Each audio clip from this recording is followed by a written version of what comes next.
عايش المراشد ها ترى يشربون جوك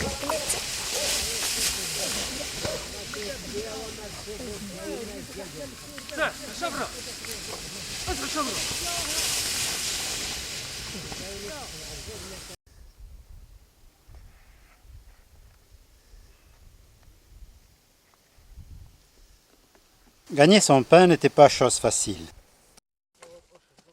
Avec les mêmes arères qu'on voit sur les fresques des tombeaux égyptiens, 4000 ans après, les gens du village labouraient leur lopin de terre. Mais ils n'avaient pas à retourner la lourde terre de France. Ces arères, légères et équilibrées, étaient magnifiquement étudiées pour cultiver nos sols pauvres, caillouteux et pentus. Et on peut dire qu'elles ont permis aux hommes, tout simplement, d'y vivre jusqu'aujourd'hui.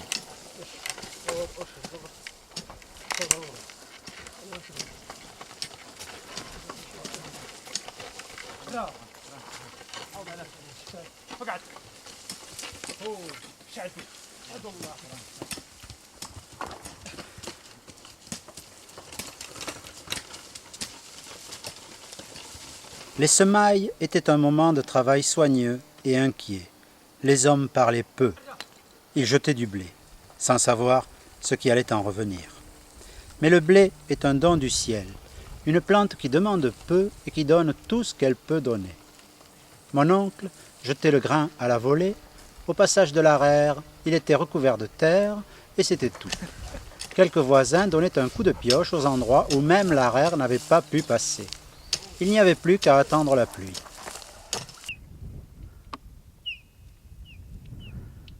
Mon pays vit au rythme de la pluie. Pas seulement les gens des campagnes, mais le pays tout entier. Quand on dit que le Maroc est une terre de paysans, ce n'est pas une image. Et le rêve de tous les Marocains est de pouvoir acheter un jour une petite ferme, un petit bled on appelle ça, et de cultiver sa terre. Quand la pluie tarde à venir, même en ville, même dans les bureaux, les gens sont maussades. Mais quelques gouttes sur les carreaux, et voilà les sourires qui reviennent.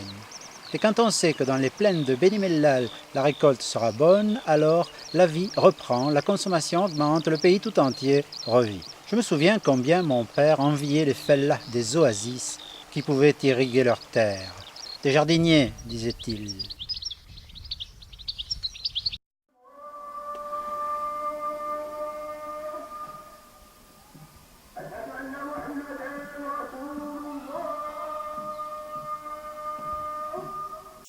Mais chez nous, dans les montagnes, le manque de pluie signifiait beaucoup. Est-ce que la récolte suffira à faire le pain de l'année? Voilà à quelle question répondait la pluie. Chez nous, par endroits, il fallait l'œil expert d'un homme de la terre pour comprendre qu'il s'agissait d'un champ de blé, à tel point les pousses étaient grêles et rares. Mais chaque pousse portait une quinzaine de grains, et c'était 15 grains de gagné.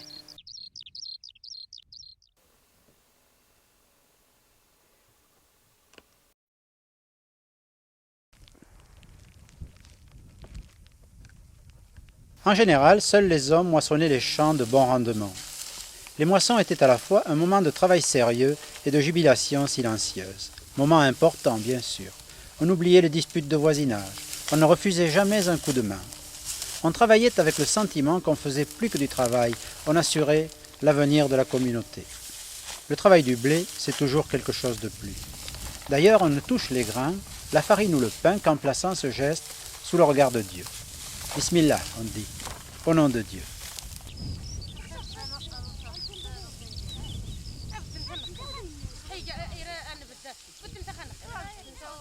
Les femmes payaient moins cher, moissonnaient les champs de faible rendement.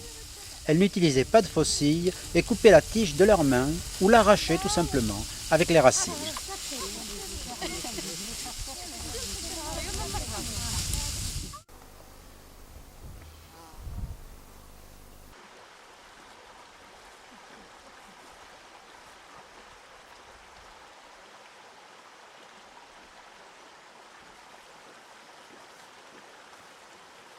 Le blé était amené vers le village par les animaux de bas et par les femmes de la maison. Lourdement chargées, au soir d'une rude journée de travail, elles chantaient pour se donner du courage.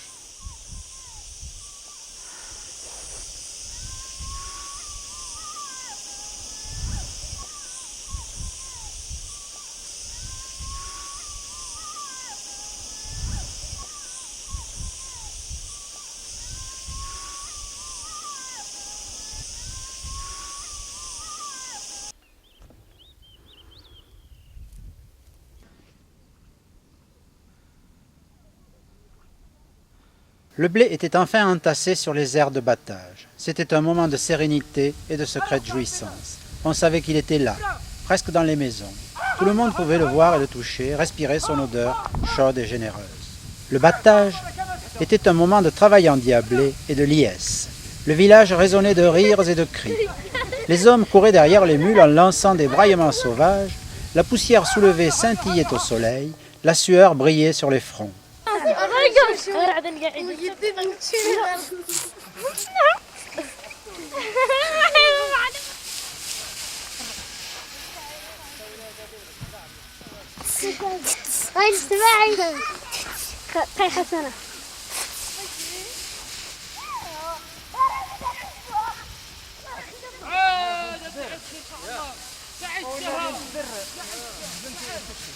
Au bout de quelques heures, le tas de blé était bien réduit et les jeunes garçons, ou même les fillettes, pouvaient terminer le travail.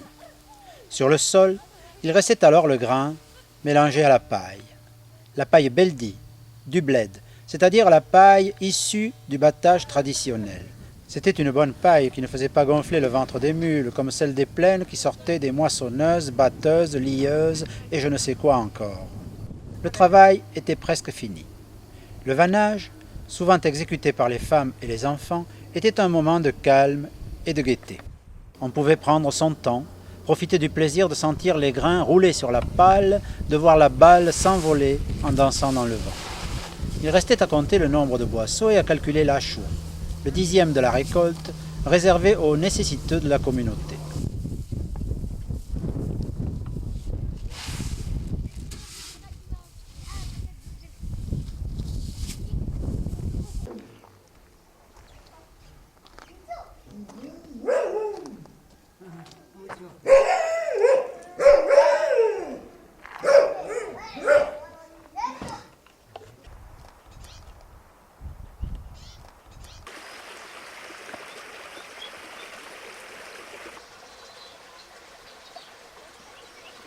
On n'aimait pas trop le meunier, pas plus que chez vous, je crois. C'était le riche du village, bien sûr. Sa femme portait de lourds bracelets d'argent. Il ne se fatigue pas pour ramasser un 10e des récoltes, Maugret et mon père. Il regarde tourner sa roue. Mais les femmes ne voulaient plus passer des heures et des heures chaque jour à la meule manuelle.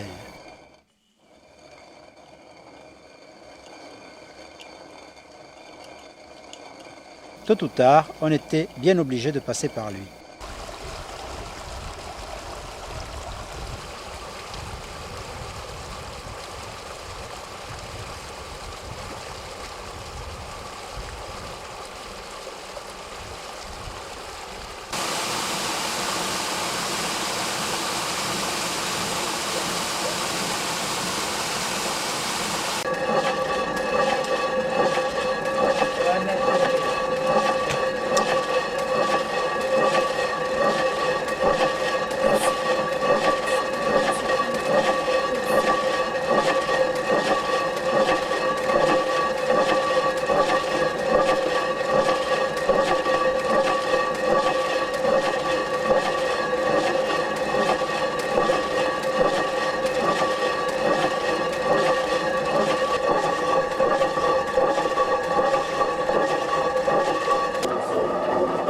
راسي لا عشيك قول امشي ها عمر ديك قول امشي هكاك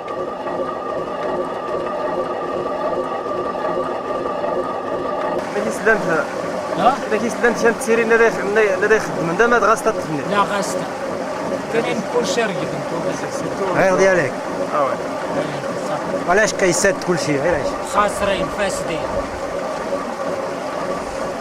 ودابا كاين الراحه ديال الموتور وكيجي هنا الفلاح كيجي هنا مازال كيجي اللي بغى ديال الماء كيجي واللي بغى الموتور ديال المازوت كيمشي ليه. واش مزيان الموتور ولا الماء؟ لا الماء احسن. هذا دابا واخا يبقى الطحين ديالو واخا يبقى عام ما يخسرش، وما الموتور ديال المازوت غير 8 ايام صافي كيسند. الخبز مزيان؟ الخبز مزيان ما يضر لا في المعده لا والو، ما كاينش لا الجير لا والو.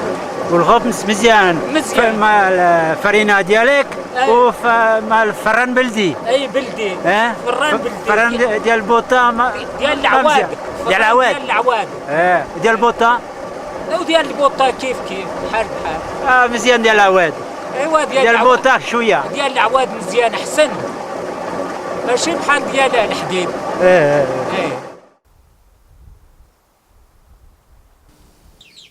Chez nous, une des femmes fait le pain de la maison tous les matins. Même en ville, il est rare qu'on l'achète. On préfère le faire cuire dans le four à gaz ou bien on l'amène au four collectif du quartier. Faire le pain de la maison représente en moyenne une bonne heure de travail quotidien. Mais il y a en général plusieurs femmes dans une maison berbère. La grand-mère, la mère, les filles qui ne sont pas encore mariées et les belles filles qui vivent toujours sous le toit du mari.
Mes plus anciens souvenirs sont ceux où, assis tout contre ma mère sur le sol en terre battue de notre modeste Tirhermt, je la regardais faire le pain.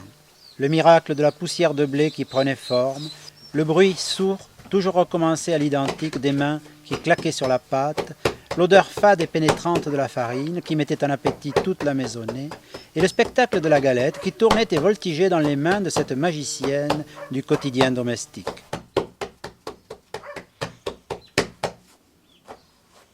Dans la rue Saint-André-des-Arts où j'habite maintenant, en plein quartier latin, je m'arrête souvent, comme d'autres gens, devant le pizzaiolo qui fait le spectacle pour attirer la pratique.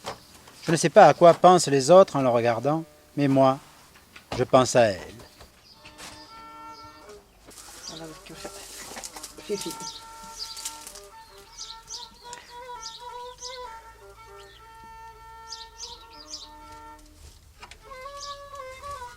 درتي فوق الحجه باش تحماك دغيا.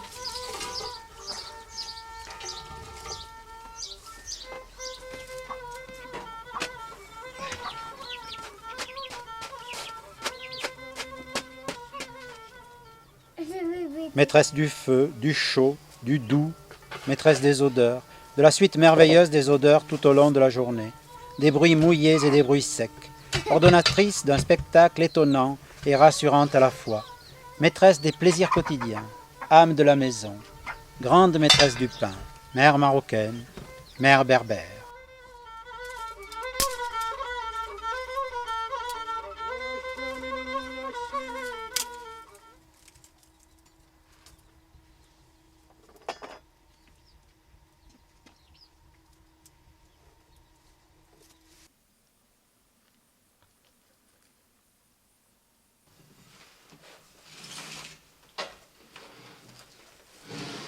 بسم الله. بسم الله. بسم الله. بسم الله. صافي. يلا يا جيبي الاخر دابا ياك. كما تشد. الدود غير ناعمه. يلا سير. قول.